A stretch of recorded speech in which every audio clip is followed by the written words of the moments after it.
Une mère a donné son sang pendant 7 ans après avoir perdu son fils.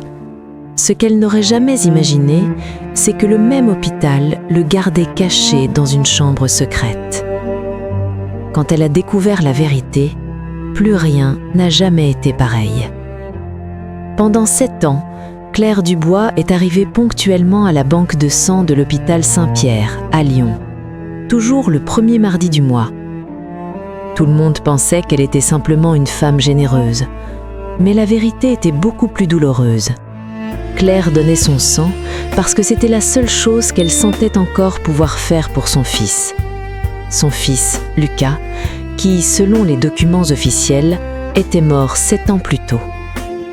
Tout s'est passé un après-midi d'orage, une collision sur l'autoroute. Quand Claire est arrivée à l'hôpital, un médecin lui a dit que son fils était méconnaissable et qu'il valait mieux garder le cercueil fermé. Elle n'a jamais vu le corps. 3 jours plus tard, elle enterra une boîte en bois dans la terre humide. Les mois suivants furent un enfer silencieux. La chambre de Lucas était restée intacte. Pour survivre, Claire retourna travailler comme couturière. Un matin, à la radio, elle entendit une annonce de l'hôpital recherchant des donneurs de sang. Son sang était AB négatif, extrêmement rare.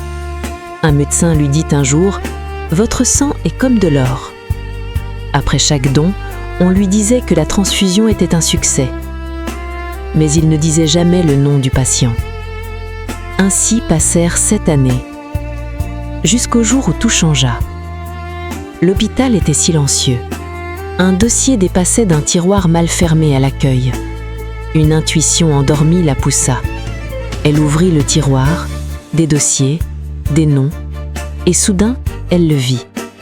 Lucas Dubois, âge 19 ans, groupe sanguin AB négatif, statut patient chronique, date d'admission le même jour que l'accident.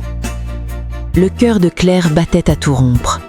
Elle sortit son téléphone, photographia chaque page et referma le dossier. Lors de la prise de sang suivante, Claire ne ferma pas les yeux. Elle regarda son sang couler.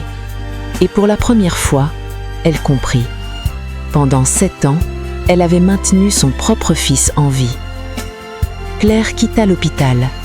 Elle avait appris que quand la vérité est dangereuse, il faut la comprendre puis agir. Elle retrouva Madeleine, une infirmière à la retraite.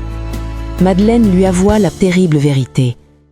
Il y a 7 ans, la puissante famille Beaumont, dont le fils avait besoin de sang rare, avait acheté le silence de l'hôpital.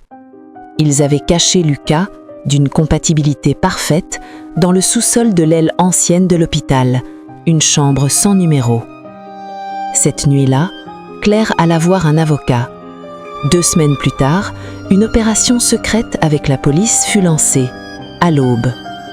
Les agents entrèrent.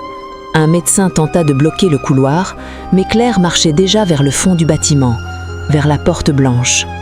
Un policier ouvrit la porte. À l'intérieur, sur un lit, relié à une machine, un jeune homme extrêmement maigre, pâle, mais vivant.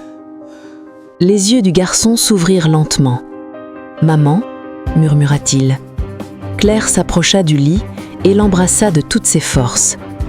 Pendant que les policiers arrêtaient les médecins corrompus, Claire tenait le visage de son fils. « Je n'ai jamais cessé de te chercher », pensait-elle. Et tandis qu'ils quittaient l'hôpital ensemble, pour la première fois depuis 7 ans, le soleil de Lyon toucha de nouveau le visage de Lucas.